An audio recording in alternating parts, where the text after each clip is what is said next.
So that it would actually slow down his campaign because he'll have to show up in court. But is there anything else that stops him from getting to that November election date? And then if he becomes president, does that solve everything, or that does not absolve him from these charges? Great question. Okay. It could. Now, has a president ever pardoned himself? The answer is no. But constitutional scholars will debate whether it's even possible.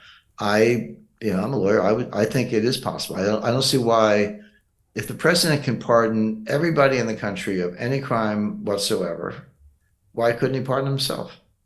So he might do that. In fact, if he actually gets convicted of any of these things, by the way, there's nothing about running for president that says you can't run for president if you're a defendant in a criminal trial. That's not a it's not a disqualifier. You just have to be 35 years old, U.S. citizen, or you're born in the United States. So there's nothing about all these criminal charges put together, including convictions, that keeps him from becoming president. He might need a prison pass to get sworn in, but we'll see. But then as soon as he takes his hand off the Bible, he says, "I hereby pardon myself." He could do that, and I think that would stick. So that would wipe the slate clean. And Brian, we've been talking about some stuff that sounds crazy, but it's not. All these things are well within the realm of possibility. I get people say, "Oh, that'll never happen," but time and time again, it does happen. RFK, I think, will win New Hampshire. Joe Manchin, I think, will run as a third party.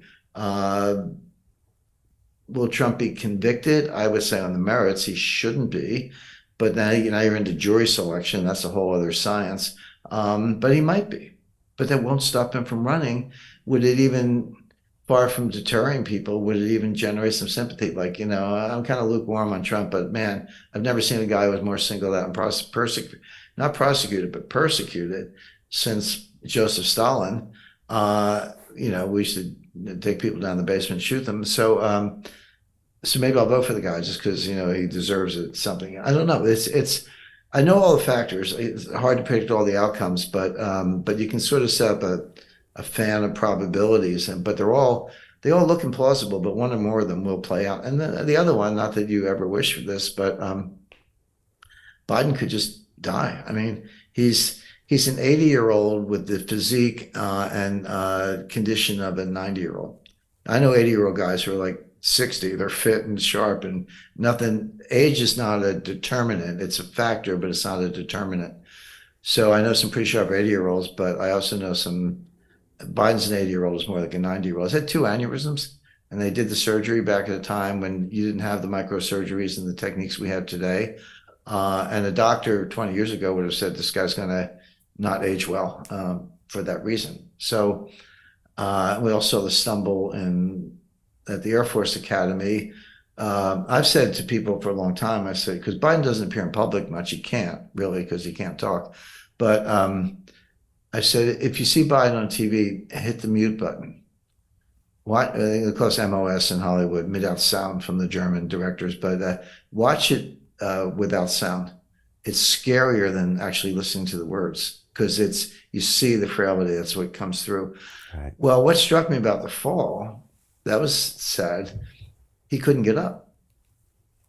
Maybe it takes a fall every now and then, maybe, but he couldn't get up, and they had to physically lift him up. Go back to Hillary Clinton doing the faceplant at the 9/11 memorial. They had to drag her into the SUV. This stuff, you can slough it off or spin it, but people notice, and the impression they get from video is, television, etc., is much more powerful than all the words you wrap around it. I just want to alert everyone to an important video that you've just recorded that will not be available to the public. Here, you discuss the upcoming geopolitical shockwave of what you call the most significant development in international finance since 1971. But then you explain how anyone can position themselves to profit from this crisis. Our viewers can access that video at londonreal.tv/Jim, and I highly recommend that everyone go watch that immediately after our conversation. What happened if Biden dies? What would happen? That's almost the worst scenario I can think of because Kamala Harris becomes president. Now, her problem, she's not feeble-minded or physically impaired, but she's stupid. I mean, she's like a dumb person.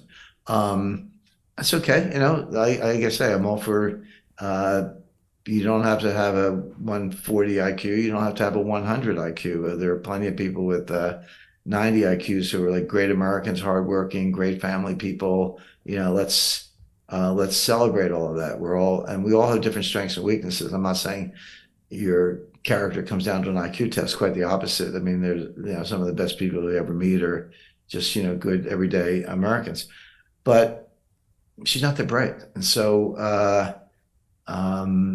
and she'll be the president. It's hard to know which is worse, feeble-minded or not that bright, because they always come under the thumb of whoever's around them, and that's why you say, why are any Democrats supporting Biden? Well, the answer is he's been surrounded by a progressive radical orb, and they get everything they want. There's nothing Biden won't sign. So all they have to do is get it on his desk. He'll sign it. Biden I used to hang around the Senate. It was close to some senators and have lunch in the Capitol, the Senate dining room, which is in the Capitol. And, probably interesting looking back on those days, the only guy who would silence the room and turn heads, because, you think there's Kennedy, there's Christina, there's whatever, was John Glenn. John Glenn walked in the room. Everyone just kind of like nodded, shut up and nodded his direction. He commanded genuine respect. But those days are gone. But even in the days I'm talking about, Biden was always considered like the least, like the dumbest guy in the Senate, like just not that bright. But now he's not that bright and feeble-minded. Kamala, not that smart. She's probably chosen for that reason, because she wouldn't threaten Biden, because there's not a good comparison there. But that's a pretty scary prospect.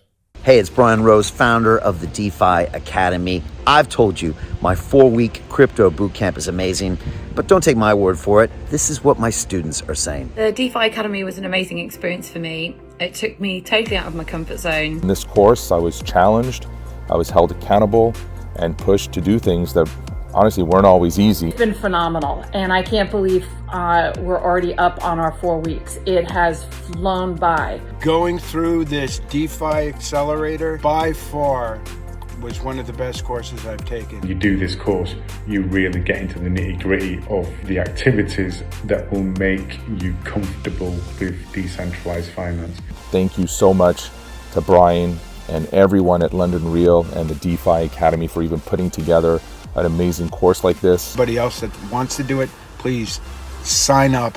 It is well worth the money.